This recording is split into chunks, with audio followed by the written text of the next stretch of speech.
The Wallace Business Forum, WBF, was established November the 19th in 1982. Initially as AYC Consultants Inc., which is now WBF's sister company, to keep CEOs of multinational companies abreast of events unfolding in the country and how they would impact on the operating environment.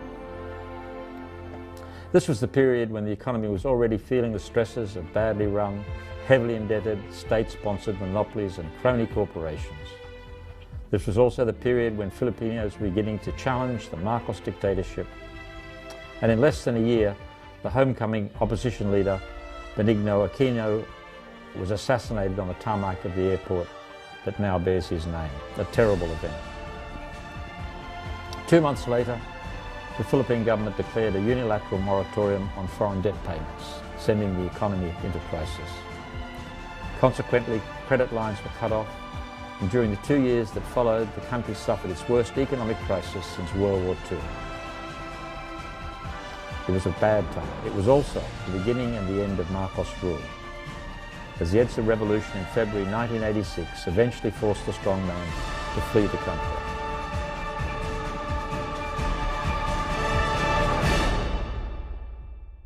I'd lost my third job here when a new owners came in to take over Getz Corporation, where I was the chief executive at the time. And we didn't agree. We didn't agree on how business should be done in Asia. They'd never been to Asia, but they thought they knew how to do business. I'd only spent 20 years or so in Asia, so what would I know? We parted company. So I was looking for a new job, and my wife and I, we were discussing, should we go back to Australia, maybe move to Singapore or Hong Kong, because the business opportunities in the Philippines were pretty lean at that time, and it didn't look too promising. But then some of our friends said, Peter, look, we need help. Can you do some research for us? And so we thought about that, and we thought, yeah, why not? Let's give this a try. And so I started to do research for these companies, and Esty, my wife, had been executive secretary, so she did the typing, and we operated out of our house in Wak Wak for some time. But we needed a corporation to operate under. So on November 19, 1982, we formed AYC Consultants Inc. Now why AYC? Because Esty and I were keen sailors. In fact, at one time I was Commodore of the Yacht Club. And we decided that we would like to have a new yacht. And we looked at having one built here and weren't very happy with the workmanship or the capability. We looked in Singapore, we looked in Hong Kong. We looked for somewhere that would do a quality yacht of our design. And we found a small boat yard up in Japan, a small town called Gifu. And they had the design from a famous yacht architect out of San Diego. A beautiful boat, 42-footer. And we decided we would have that boat built there. But we needed an entity within which to do it because it was an international purchase. So we formed a company in Hong Kong called Asian Yacht Centre. That was back in July of 1979, I believe. And it was that company that basically contracted for the yacht. And the yacht was built, and then we sailed it back to the Philippines. 17 days of storms before we hit Luwag. And for many years we enjoyed that boat thoroughly. We did the China Sea Race from Hong Kong to Manila several times. And we sailed it all around Philippine waters. But when we formed the company in '82, we weren't very imaginative in those days. We couldn't think of a name. So we just chose the initials, AYC. So AYC doesn't stand for some fancy consulting thing. It stands for Asian Yacht Centre. Of course, it has nothing to do with yachts in these days. It has much more to do with professional consulting. Well, given the many options that I have, what made me decide to join what used to be Business International, EIUP, and now Wallace Business Forum? Well, to tell you frankly, my first experience with BI at the time was doing a concept paper for a USAID program to help promote exports and investments in the Philippines. And eventually that program helped organize the Philippine export industry into what it is now. And it has grown a lot because of that contribution by USAID. And I felt proud being part of that group that started it all. And I thought this was a company that, you know, creates value to its client. So I joined, and eventually I realized that it is also a company who values my contribution. So that means a lot to me, because in my past engagement in the government, for example, we do some terrific numbers, billions of pesos, but frankly, we had no idea where this is going, whether this is impacting on the people. And here, I realized that, you know, our contribution are really having impact on business. During the 30 years of its existence, WBF AYC has assisted many companies to establish a presence or introduce their brands into the country, to clear up regulatory issues with the government, or prepare position papers on subjects affecting their industry and businesses. WBF has also conducted primary research and advocacy on policy reforms beneficial to business that were then presented to government. You know, how have we helped companies here? What have we done to make it a better opportunity for companies to do business here? Well, we've done a couple of key things. The primary one has been what we now call the Wallace Business Forum, which sprung out of AYC. And it went back to the days after a couple of years of the operation of AYC. We were approached by a group called Business International, BI, who were out of Hong Kong but operated internationally, helping businesses to understand operations in different countries. And they asked if we would represent them in the Philippines. We discussed it at some length and decided, yes, this was a good relationship to have. And so we accepted. And we changed the name, or basically formed another company called BI Philippines Inc. And together with them, a chap called George Bater, who was heading it then, and I, we developed the system we have today of, roundtables, of monthly reports, of special reports, etc., that we provide today to chief executives. And it went very well. And then some years later, The Economist came along under EIU, the Economist Intelligence Unit, and they bought BI. So having purchased BI, they were now basically the people that we would be representing. And so with their agreement, we changed the name again, and this time to EIU Philippines Inc. And at this period, and late in the BI time too, actually, BI had gone around the region appointing people in each country, similar to myself, to represent in those countries. And we developed this network of what we call the associates today, each of us doing a similar thing in each country. And we developed a regional operation as well. So we were helping regional managers who were dealing in more than one country. And we had regular regional conferences in different countries, in-country conferences, etc. So then The Economist came along, bought out BI, we changed the name to EIU Philippines Inc. And that relationship developed again over about a decade or so. But some years ago, the relationship declined, rather. EIU had, to a great extent, lost interest in this kind of business, it seemed. And we didn't see the value anymore in the relationship. And our associates elsewhere in Asia felt the same way. And as a group, we decided to part ways with EIU. So we would obviously have to relinquish the name. I talked to my clients, and they recommended that I use my own name because it was quite well known at the time. So we created the Wallace Business Forum as a name. So the Wallace Business Forum as a name is relatively recent, but the corporation, of course, as an ongoing corporation, does go back those 30 years. So it's only name changes during the time. And what we did to help businesses, apart from this general advice, information on what's happening, what's going on, we also did special reports for them, specific reports. Market studies help them to understand the market they're in, the competition they're dealing with, where to look for opportunities to grow those markets that they were already in, or how to look for new markets. We did feasibility studies. Is a new product, a new idea, a new venture, a new production that they're looking at viable? Is it worth doing? We did the research to determine that. And we also did policy work, much of it funded by international agencies like ADB, USAID, etc.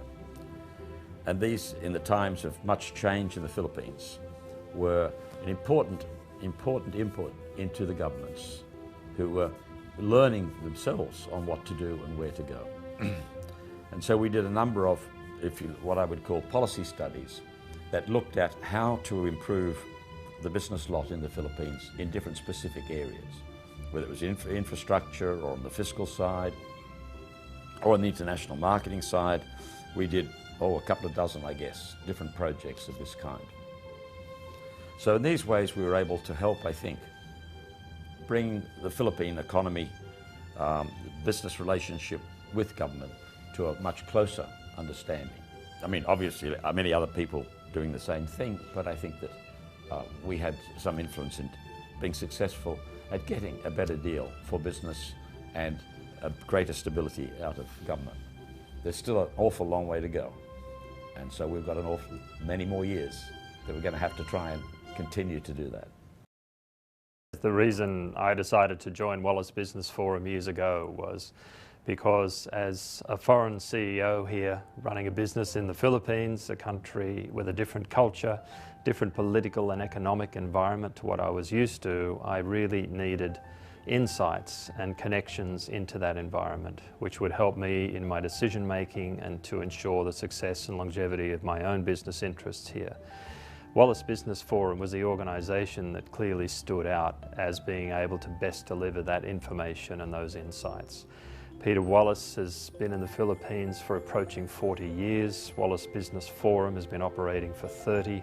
I don't know of anyone who has that length of service here and that length of success. The quality of the information, the research, the assessments for economic, political risk, those things that are important to me as a foreign investor, I couldn't see coming from anywhere else, certainly not with a proven track record which Peter Wallace brings to the table. So the decision to join Wallace Business Forum was an easy one, and one which I have no regrets about. What makes us unique, what sets us apart? I think it's the ability, as I have in my column, to tell it like it is. We're in a country where most people are reluctant to criticize, to come out openly in what a situation is. We have been fearless in stating it as we see it. So I think what has made us unique is this ability to go below the surface, to delve into what is behind actions that are happening, decisions that are being made or taken, and explain those to our clients. I think also we've had a very strong research group under my VP, Bing Ikamina, who has professionally looked into each issue. And I think we've developed a very good reputation for whatever we tell has been well researched, is not just gossip. We don't use gossip at all, but we use as much as we can fact. Now obviously we're going to be wrong sometimes. It's very hard sometimes to get the right information. But in the main, I think our record has been quite good on this, and better than most. And I think this is one of the things that has taken us apart from others, is this in-depth research into what actually is the situation, to be able to report it as accurately as we can to our clients. In 2010, the research and management consultancy tasks of AYC were transferred to WBF to enhance and diversify WBF's revenue base and lay the groundwork for its long-term growth. WBF also welcomed new partners to continue its legacy for several decades more. AYC became an entity handling the personal consultancy and advisory projects of the founder of WBF AYC, me, Peter Wallace. In recent times, WBF continued to adapt to the changing business environment, providing more industry-oriented reports, upgrading its website by adapting to ever-evolving technology, and issuing more frequent, timely news updates to its members. Presently, it counts some 120 CEOs, foreign diplomats, country heads of international aid agencies, and chief executives of government agencies and instrumentalities as members. So I'm gradually institutionalizing the business, reducing the personalization of it, which is inevitable in any consulting company. And this is working quite well. Also, we are adapting quite rapidly to the incredible changes in technology and communications that have grown over the last decade or so. I think the speed with which change is happening today is one of the most exciting things that I have ever seen. But it does mean that everyone is beginning to have to think and adapt differently to that. There was a time that everything we sent out was on paper. There was no other way to send it. The most modern thing of those days was a fax or a telegram. Today, of course, it's the internet. It's the Google and the Twitter and all those other complicated, fancy new things. And that's the arena that we have to play in today. And people expect to get information more quickly than in the past. Things are moving faster. We have to be able to react quicker. So one of the most important changes we're making is to move more with the technology of the world, to be a part of that, to be a leader of that in the way in which we provide and disseminate information. There have been recent initiatives like looking for partners to continue the legacy of the Wallace Business Forum and AYC. And there have been some transfer as far as of tasks from AYC to WBF, especially the research-oriented ones, to diversify the functions and the contributions of WBF to increase its value, enhance its value. So I think we should go towards that direction. Well, for the future and the expansion and the ability of the forum to help more business operators and CEOs, I'd like to see the branding extended internationally. Wallace Business Forum has been very successful at a local level within the Philippines with foreign investors and local companies as well. But there's a larger market of companies which could invest in the Philippines and whose shareholders might be enriched by them investing in the Philippines. That message needs to get out. Wallace Business Forum is a great evangelist of the Philippines as an investment destination. I'd like to work further to extend that reach internationally, to encourage foreign investment and ensure in many ways the success of those investments through research, information and helping foreign companies to make the right decisions about how to enter this market. What can I say to my clients, to my staff? I think it's pretty obvious. Loyalty is a very valued attribute in human relations. That and long-term friendships are so much of what life is all about. And the loyalty of my staff comes from a belief in what we do and what we are trying to do. In a belief, like I have, that we can make a positive difference to doing business in the Philippines, to creating a better economy in the Philippines. But we couldn't do it without the support of our clients. So those who've stayed with us throughout these decades, who have been loyal to us for so long, make what we are doing worthwhile. And I must thank them for staying with us, for supporting us. It's made it all very much worthwhile. Thank you.